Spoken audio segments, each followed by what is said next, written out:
Well, good morning, friends, and welcome to my channel. I am Crystal, and this is Homemaking on the Homestead. And today is Friday, so we're going to have a little coffee with Crystal. And I've got a few, I think I'll just go reflections, thoughts to share with you this morning. We are now on the other side of the storm that just seemed to go on and on and on. And it made me reflect and just give me a few thoughts on preparedness, contentment, and gratitude. So I'm going to delve into that right now. So grab your cup of coffee, ladies, and let's chat.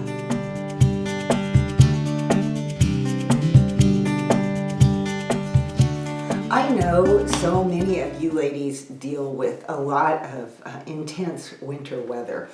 We have a little bit, in comparison to some people some of you ladies who have told me the piles of snow and the endless winter that won't end and all of that. And so, me sharing my, challenging time here is probably nothing to so many of you. But nonetheless, for us here in the Northwest, the storm we had was definitely out of the norm in many ways. And I really have excited to share a few things about that, but very happy right now. I'm very grateful right now to be on the other side of it. But before I get into all of that, I always like to ask you guys what is going on in your kitchen today. I ran out of granola during all of this and didn't have a couple of the things that I really needed. I ran out of chopped nuts to put into my granola. Not that I couldn't make it without it, and we weren't desperate, so I just decided to wait.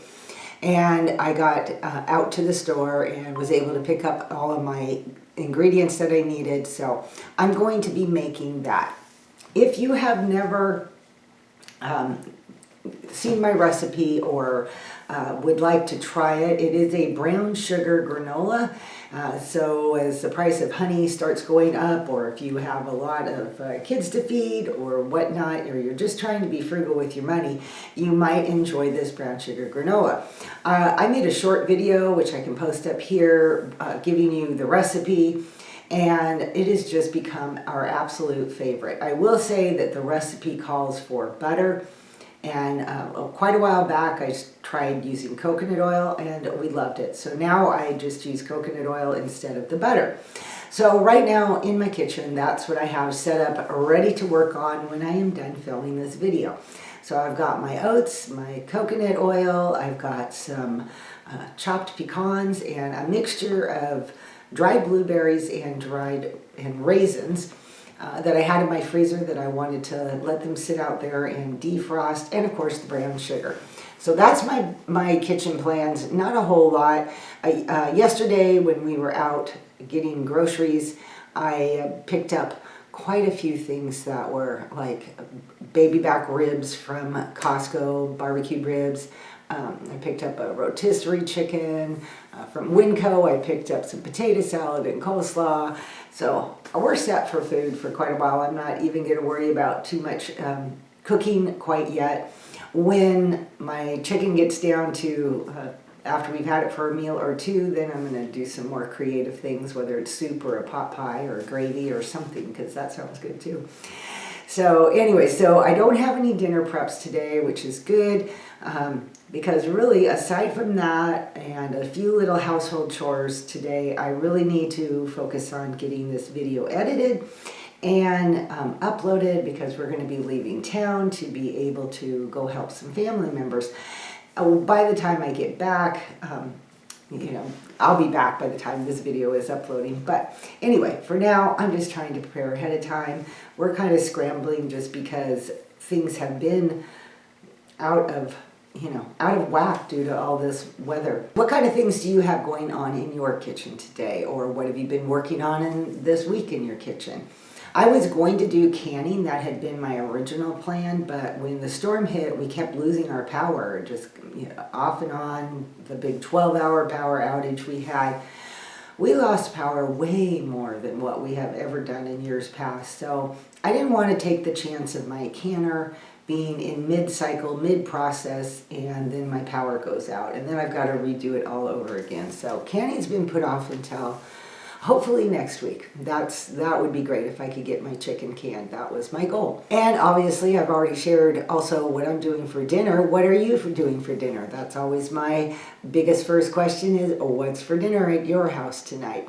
I have just been so loving everybody that has been commenting on these Coffee with Crystals on Friday, sharing all the good things that they're making in their kitchen and the meals that are being cooked. And it is just so encouraging to me to see so many wonderful ladies so involved in their homes and their kitchens, and the value of that and sharing that. It's very inspiring to so many, I know, because I've heard from you telling me that. So make sure, even if you've never commented, I would love to hear from you, and make sure, just let me know what you're having for dinner. Let me know what's going on in your world.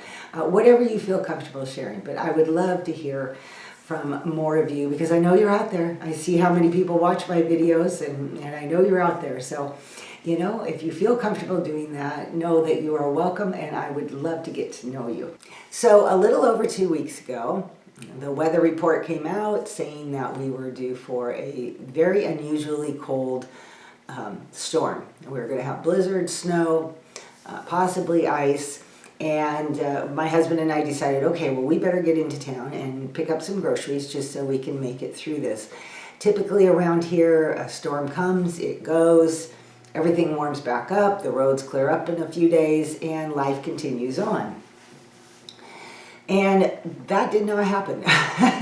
And so I was so thankful that we left when we did to go into town. If you are new here, we live quite a ways out. So for us to get to Costco and Winco, it's about a 45-minute drive.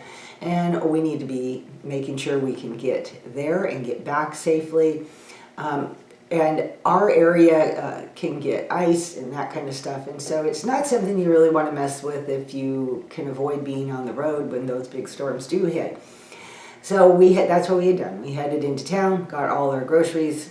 I felt really good. We're all stocked up. We had what we felt was plenty of fuel for our generator in case we would lose power, keep our freezer going, our refrigerator going, lights on, that type of thing. And so I felt really comfortable about where we were at, and just decided to cozy in and enjoy, whatever happened.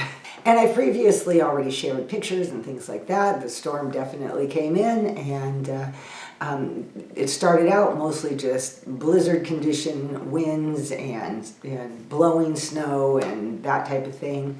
And then when it was over, we were like, okay, it's going to warm up. And it didn't. It ended up, more temperatures dropped again. I should really say the temperatures didn't come up very much, from a low of about 8 degrees, which is extremely rare. Like, that probably broke a record as far as low temperatures are concerned. And maybe we got up into the teens a bit, and then we were hit with another snowstorm and then another ice storm, and this process just kept repeating itself. And in between that, we were losing power and running our generator quite a bit. At one point, we were well in a week or so into it, and we were hopeful that we had set aside enough fuel. We even joked about, okay, maybe we're going to have to siphon the gas out of the cars if this continues. We never had to get that far. And then the weather started to improve, and we thought, wow, okay, I think we're going to be moving now onto the other side of it. My husband was able to, we have a local little tiny mom and pop store, so my husband was able to go get some milk and a little bit more fuel from them. And so we thought, okay, we'll be good for a few more days. Well, it just kept going on. More ice came, more freezing temperatures, and everything turned to a big sheet of ice outside. So there was no idea of going into town when it was that treacherous. At one point, in fact, they had even closed the main highway that feeds this area in both directions because travel conditions were so treacherous. So we were really stuck at home. There wasn't any way out. And over time, it improved. And yesterday, which was the 2-week mark, we were finally able to get out. My husband did have to put chains on the car. the ice, and they had done some plowing, but there were still lots of ice patches on the ground. But with chains on, it had gotten to the point where the ice could be, was breaking, because chains don't really help in ice. You'll just slide right off, right? So anyway, but because it in areas was more slushy, the chains did help. Once we could get down to the main road, because we live, a good ways off the main road. So once we could get down to the main road, that had been plowed and sanded and salted and whatever, and we knew it was fine. But the biggest and most dangerous challenge was just getting out of our driveway and getting down the road. Once we got down the road, hubby was able to take the chains off, and we were able to continue on our way and pick up all the groceries and all the things, and that felt really good. A lot of this has made me just kind of reflect on on being prepared, because none of us, no matter where we live, are immune from something happening, whether it's severe winter weather or, hurricanes in the south or whatever, California last year was dealing with rolling blackouts and things like that could cause a lot of stress and issues if things were to happen. So, are we prepared? Now, I have done videos on prepping, preparing.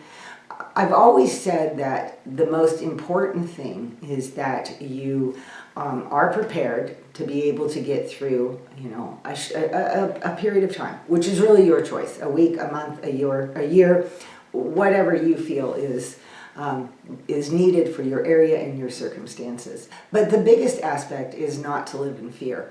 I think I've seen so many YouTube videos pop up, we're going to have shortages on this and shortages on that, prepare now, get this, do this. And I've watched a few, and it can really get your adrenaline going, and you can be like, should I be storing massive amounts of things, or should I, how should I react to this? And then you could go back a couple months later, and if you watch that video, you'd see that nothing that they predicted, or even 6 months or a year later, nothing that they predicted actually ever happened. It's just to get our fear levels raised and to get, I'm going to guess, YouTube hits or something like that. I don't know. But I'm a firm believer of not living in fear. Being prepared, and that depends again on your area, what kind of threats that you could have, and a certain amount of knowledge about the food supply, and to be prepared, at least knowing, okay, if this happened, this is what we would do. All of those things could obviously happen, the sky could fall and everything could go really bad. And so we do need to be conscious that there is things that we need to be able to be prepared for. The most important thing, though, when something happens is to know that the three main things: heat, water, food. Heat, especially if it is winter. Water and food, again, would be the two main things, and to have a plan for those things. And whatever, you feel comfortable storing as far as food is what you should. I know people that live week to week and need to get to the store because their pantry is running low on everything, and so have to go shopping every week. And there's people that prepare 2 and 3 years worth of food. It really, again, that's a personal choice of what you feel is necessary and what your level of concern is. So obviously with this 2-week, basically at home, can't get out type of thing, it made me think a lot about preparedness, and just to make sure that we continue to be prepared. We felt pretty comfortable. I know I've shared in the past, our water is gravity fed. We heat with wood and had plenty of wood, firewood.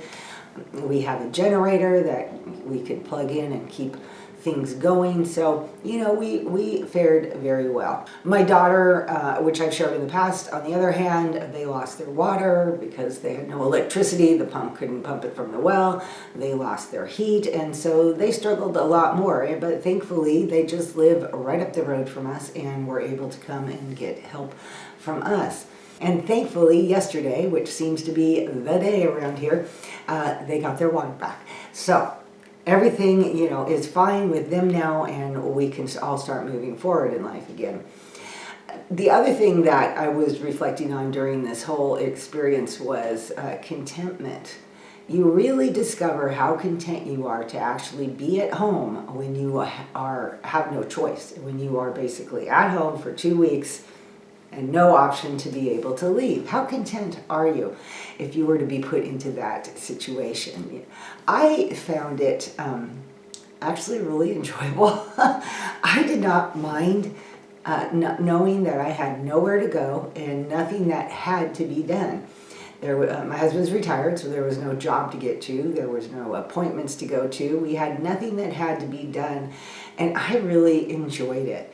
I think I have a different background of experiences when it comes to that, living out here and dealing with some issues, some vision issues that I had several years ago, that I was not able to drive for quite a long time, and so it kind of got me through that experience. Helped me to learn the contentment at home aspect, and so I didn't really mind it, but I do admit I was super happy yesterday to hop in the car and get out of here, or as my husband puts, get out of Dodge, and get into town and just, be part of civilization again. It was that was nice, but it just contentment is a hard issue, really.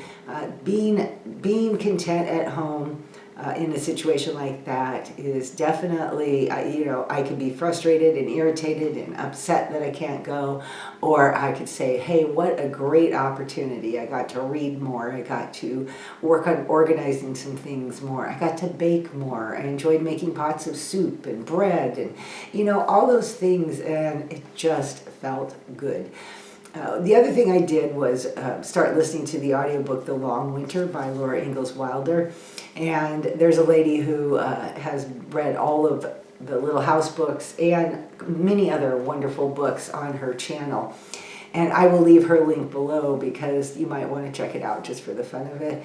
And even listening to that book being read as I was working in the kitchen and doing things, of course, I've read the book several times to my kids when they were growing up, but that gave me a great perspective of, just what the struggles that they dealt with compared to what we dealt with and we deal with today in emergency situations. You're like, hey, I'm good. Everything is good here. I don't have any issues when you start reading something like that.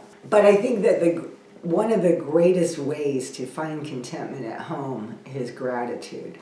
I started something this year, and I'm loving it. I started it by just, when I wake up in the morning, I think about the first thing that I like to do is find one thing that I'm grateful for that day and say a prayer to the Lord, thanking Him for whatever that is. It could be big, it could be small. It doesn't matter, but just one thing every day that I am grateful for. I've now kind of morphed that into when I start out my to-do list in the morning, the first thing I do is I take that prayer and I write it out, and I am thankful for, and just one thing every day. It really changes your perspective to one of gratitude. That is, the case with any time you see the worst into something. You lose something, you lose the ability to do something. I'd never in my life been so grateful to be able to drive again after having gone through a situation like that. My oldest granddaughters came down yesterday bringing back some water containers and things that we had let them borrow to fill up with drinking water. And they were saying how happy Mom was, my daughter, that she was even thankful for that cup of coffee that was made with her own water, and thankful for being able to do laundry in her own home instead of carting it down to my house. And it's like all of a sudden the things that we take for granted suddenly become so much more valuable, and we appreciate them so much more because we've been without and we see what it looks like on the other side. that's why I feel like a daily gratitude moment is so important, so that we never take things for granted. All the littlest things that God does provide, we don't take those for granted. And that we are able to be thankful for those things, because there is nothing like thankfulness and gratitude to bring contentment in whatever situation you may be in. Okay, ladies, I feel like I've been yakking here, and I'm going to wrap up this video and get some granola made and work on editing and getting myself ready to head out of town here.